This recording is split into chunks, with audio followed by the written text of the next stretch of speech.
পছন্দ আর ভালোবাসার মধ্যে পার্থক্য কি জানেন? পছন্দের জিনিসের প্রতি সময়ের সাথে সাথে মায়া কমে যায়।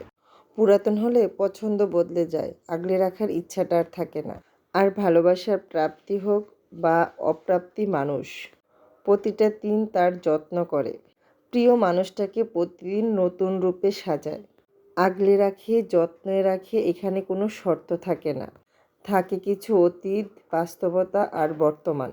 স্মৃতির মায়া আটকে যায়, কেউ আবার পূর্ণতাকে নতুন রূপে আবিষ্কার করে, খুব যত্নে আবার কেউ বুকের মাঝে আঁকড়ে রাখে। আসসালামু আলাইকুম, সবাই কেমন আছেন? আশা করি সবাই খুব ভালো আছেন। আলহামদুলিল্লাহ, আমিও ভালো আছি। তো আজকে যে ভিডিওটা আপনাদের সাথে শেয়ার করতেছি, এটা বেশ অনেক দিন আগের ভিডিও। তো গ্যালারি ঘাঁটতে ঘাঁটতে আজ হঠাৎই আমার চোখে পড়লো এই ভিডিওটা। তো আমার এরকম অনেক ভিডিও গ্যালারিতে জমা হয়ে থাকে, সময়ের জন্য হয়তো ভিডিও শেয়ার করতে পারি না। সেই ভিডিওগুলি গ্যালারিতে যখন অনেক দিন হয়ে যায় না, তখন আবার নিজে নিজে আমি কখন যে ডিলিট করে ফেলি, কোনোটার পিছনেরটা পাই, কখনো মাঝখানেরটা পাই, কখনো সামনেরটা পাই, এরকম হয়। সেই ভিডিওগুলি আর শেয়ার করতে পারি না, তো বাকিগুলি ডিলিট করে দিতে হয়।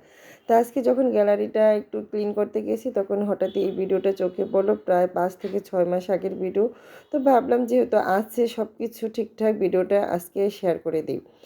যাই হোক, এখানে আমি শিং মাছ রান্না করেছিলাম, একদমই এটা শীতের শুরুর দিকের ভিডিও। আমি একদম টমেটো দিয়ে শিং মাছটা একটু ভুনা করে নিলাম, আর এই যে কচুমুখিগুলি সিদ্ধ করে পরিষ্কার করে হাত দিয়ে একটু চটকিয়ে নিলাম। এটা দিয়ে আমি কচুমুখির ডাল রান্না করব, মানে একদমই টক দিয়ে।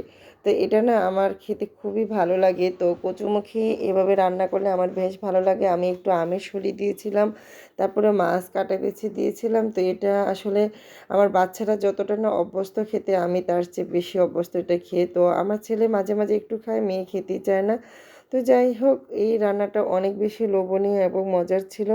আর শীতের লাস্টে বা শুরু থেকে এরকম কচুমুখি না ডাল খেতে বেশ ভালো লাগে। আর যেটা মানে আমাদের এলাকায় এমনিতেই হয়ে থাকে যে কচুটা, ওইটা আরও বেশি খেতে ভালো লাগে। তো এটা তো সচরাচর আসলে পাওয়া যায় না, যেটা বাজারে কিনতে পাওয়া যায় সেটাই আমরা এভাবে রান্না করে খাই। তো যাই হোক, ঝটপট করে রান্নাগুলি আপনাদের সাথে শেয়ার করলাম, জানি না কেমন লেগেছে। আর এখানে বিকালের একটু নাস্তা করেছিলাম, মুড়ি দিয়ে পেঁয়াজও মেখে সবাই খেয়েছিলাম।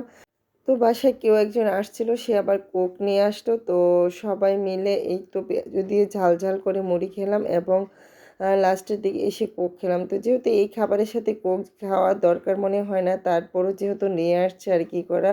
আর বাচ্চারা তো একটু মানে এই ধরনের খাবার পছন্দ করে। তো যাই হোক, সবাই মিলে খেলাম।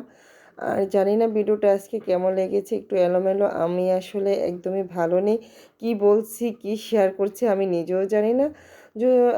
যদি ভালো লাগে অবশ্যই লাইক, কমেন্ট, শেয়ার দিয়ে আমার পাশে থাকবেন। আজকের মতো বিদায়, আল্লাহ হাফেজ।